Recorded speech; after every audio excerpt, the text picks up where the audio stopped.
Terima kasih kepada rakan media yang hadir pada majlis pada pagi ini, iaitu majlis terima tugas pengarah Jabatan Pencegahan Jenayah di BJKK, Datuk Seri Aidil bin Ismail yang akan bersara secara rasmi pada 1 Januari tahun depan, minggu depan lah, bukan tahun depan, minggu depan dan tempatnya akan diambil alih oleh Komisioner Polis Datuk Wan Hassan bin Wan Ahmad sebagai pengarah JPJKK yang baru, dan juga Datin Sarihah binti Yusof sebagai pengurusi perkab JPJKK yang baru.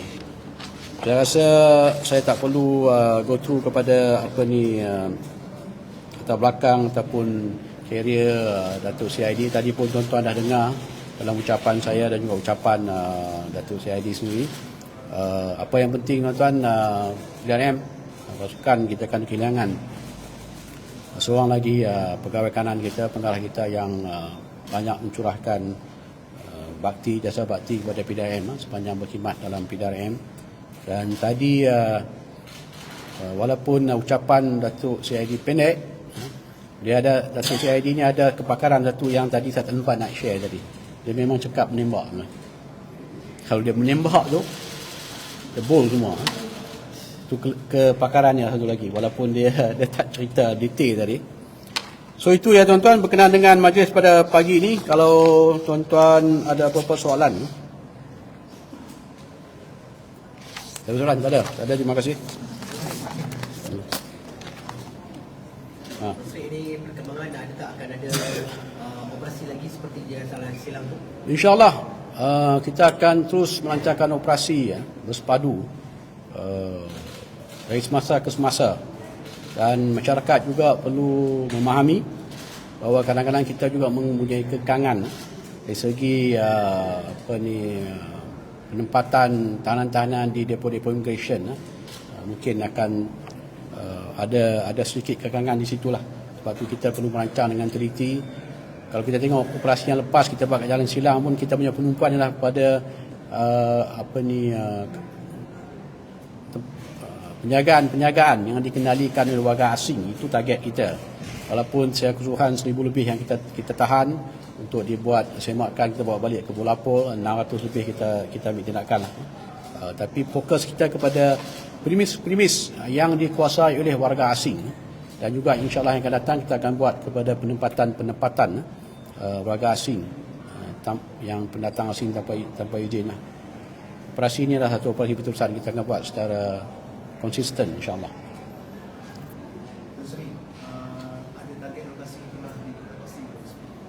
Kita dah kena pasti target-targetnya. Nanti saya kongsi dengan media pada saat-saat terakhir, baru saya kongsikan. Takut ada kebocoran nanti.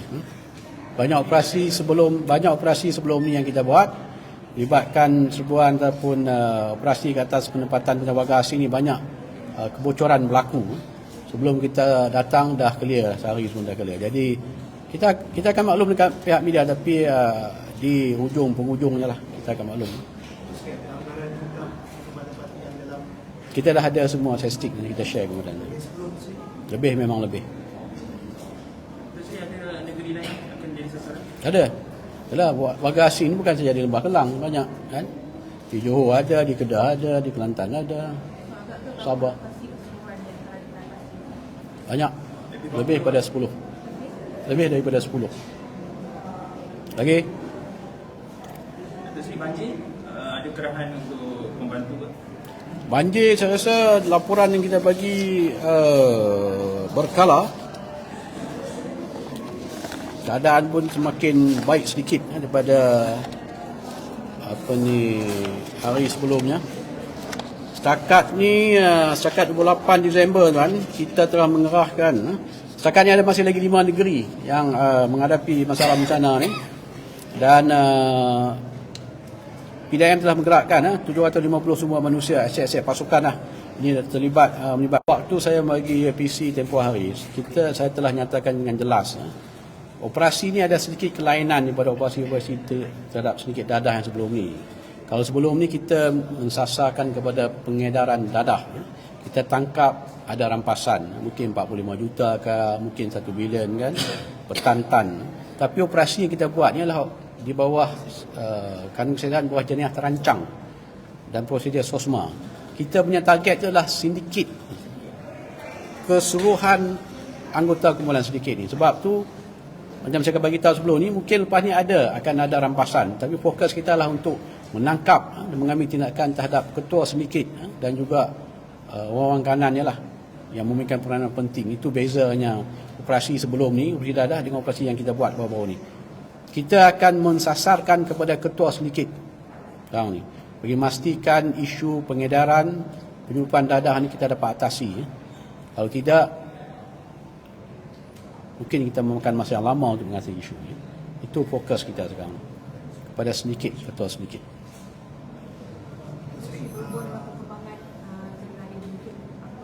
Nanti pengarah CID yang keluar statement.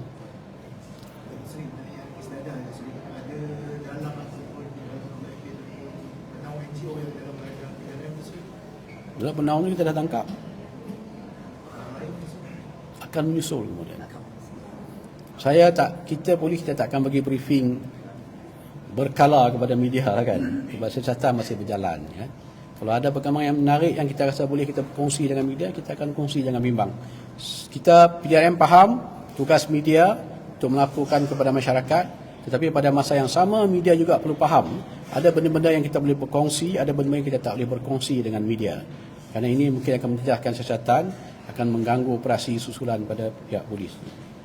Media seboleh-bolehnya nak melaporkan headline itu mestilah headline yang menangkap, menarik perhatian. Itu tugas media lah. Pada masa sama faham juga tugas polis. Betul Mazlin? Tak betul? Ada lagi? Fokus? Nanti kita bincang kemudian fokus tu. Okey, tak ada apa. Terima kasih banyak. Waalaikumsalam. Terima kasih.